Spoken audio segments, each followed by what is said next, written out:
All right, so this is my first attempt at making gumbo. I'm a little intimidated, and the store was completely out of okra, so fresh and frozen. So instead, I'm using canned okra. Probably everyone from Louisiana is like, what is that girl doing? So also, I didn't like 100% of any of the recipes that I saw, so I'm kind of doing my own thing. That's like a mashup of several different recipes. So I am starting with the cut red peppers. Wow, and I'm realizing there's some interesting things going on with my hair there. So I'm gonna do that with, I'm gonna cut up these little guys. I'm just getting them ready.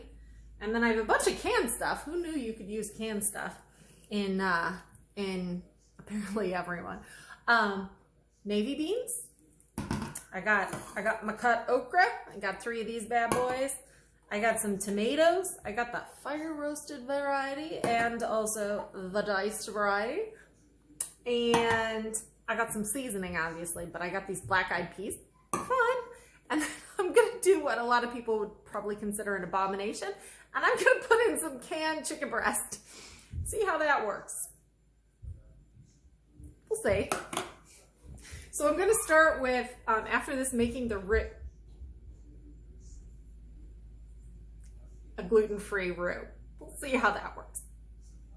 So now I'm cutting up the peppers, which if you don't know how to cut up peppers, you probably should start with a different instructional video. And I'm actually putting in this lovely little stainless steel bowl, which is fun for me because then I get to pretend I'm like Martha Stewart, only without, you know, the giant house on the East Coast, and I guess without the federal prison too. So there's advantages and disadvantages either way, to be or not to be Martha Stewart.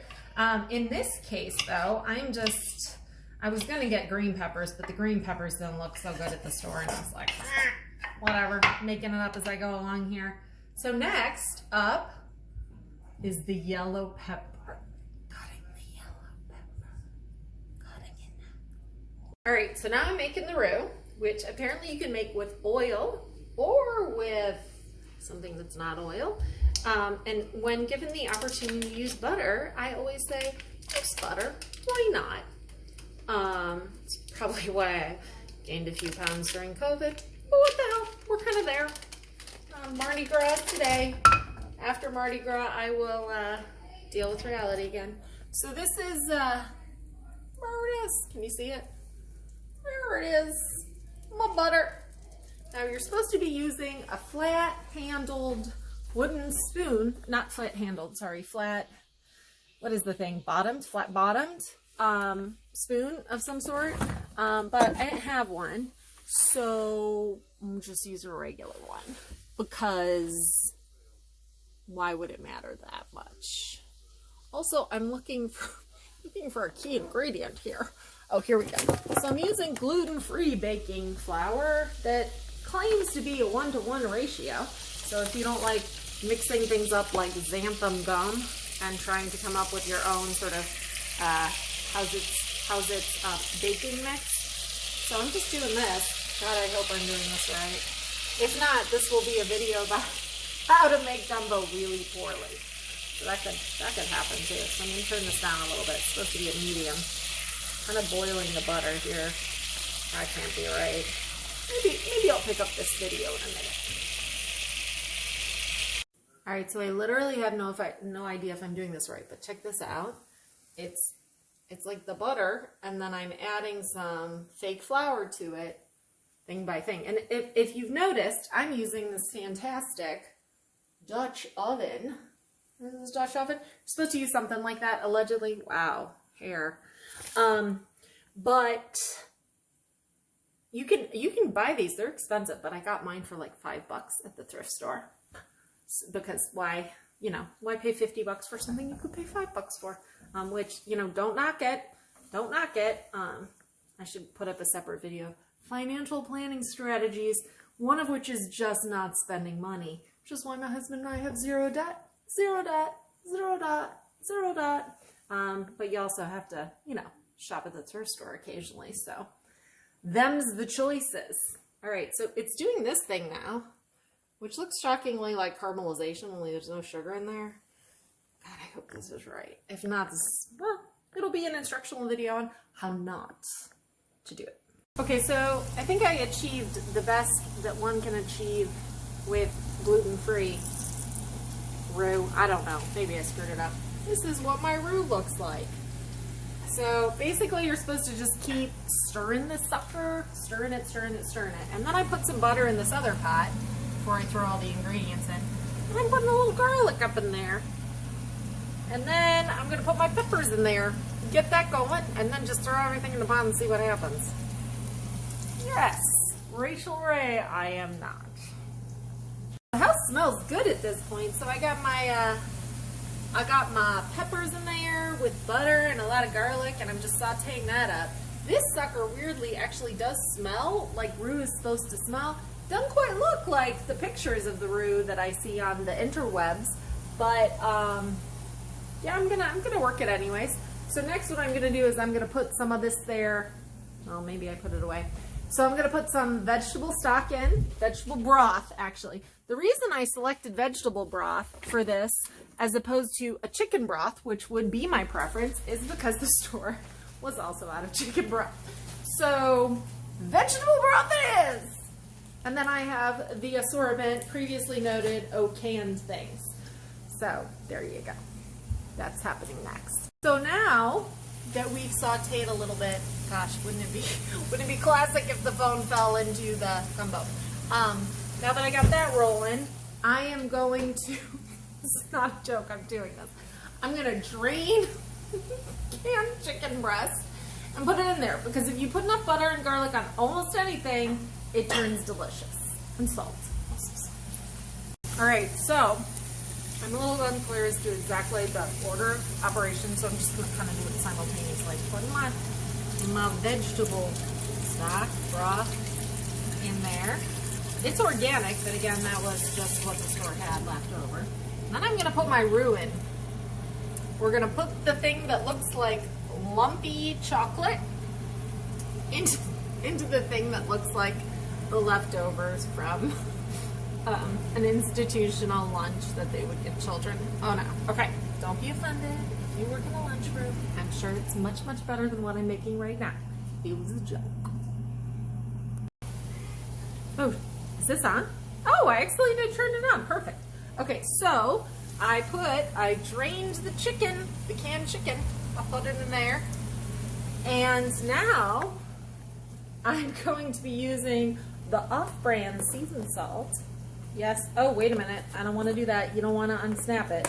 You want to use it like this. Actually, you probably don't want to do any of this. But if you did want to do this is, you would go like this until you figured there was enough salt in there. For me, I like a lot of salt.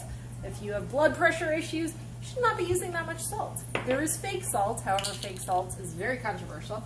I don't know if it's very controversial. I was trying to figure that out. Is fake salt really controversial? Who knows? That's the kind of afternoon it is on an extremely cold Mardi Gras day. So here we go. Here we're rocking that. Putting a bunch of stuff. So what we got in there? We got butter. Gosh, this gumbo is going to have a lot of butter. We got butter. We got peppers. We got garlic. We got canned chicken breast. We got seasoned salt, and we got some red cayenne pepper. Now I'm going to see if I actually have Tabasco. If I don't have Tabasco, we're going to use some sriracha, or sriracha, or sriracha, depending on how you say it. Wow, both Louisiana and Cleveland are really going to be really mad at me, but I'm going to call this Cleveland gumbo. So I put the thing in the other thing, and this is what it looks like. Which obviously that's not like your long-term goal, so I'm going to mix it up here. Ooh, it looks nice and lumpy. That can't be right. Gotta be honest with you, it's got enough butter and I'm probably going to eat it anyways. Alright, so now I'm going to start adding all the other stuff. We'll see what happens. This could be interesting. I should probably turn down the heat a little bit. It seems to be bubbling, maybe a little bit more than it should. Okay, so here's the situation. I put all the stuff in, stuff being this stuff. So I put a thing of this in, which I can't imagine you can find all over the place, but it's basically navy beans. You got your can of corn. You got your can of cut okra. I know this is so sad. You got, I used 2 of these, which is fire roasted diced tomatoes, and 1 of these cans of black eyed peas, and this giant thing of petite diced tomatoes. As I said previously, I used 2 things of the vegetable, what do you call it, broth? That's my children screaming in the background.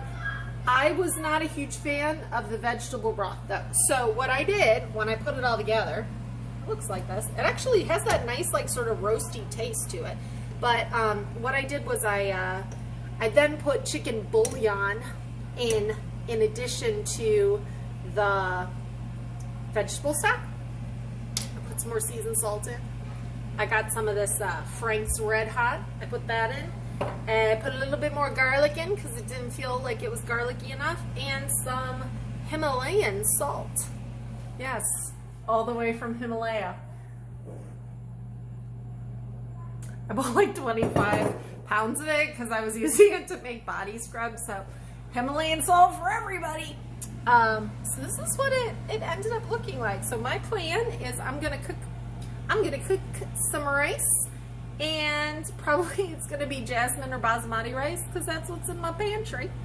And I'm also gonna make some turkey sausage, like the ones that you make like you cut them like coins and you put them in. So I'm gonna be making that, and we're gonna have this for dinner, with the exception of this is how it's gonna go with my kids. I'm gonna force them to try it. They're gonna say ew and make faces. Then I'm gonna reprimand them for saying ew. Then they'll give me the sad face and apologize. Then they'll end up eating rice. That's what's gonna happen with Himalayan sea salt. So there you have it, folks. Dun dun dun dun. Cleveland gumbo.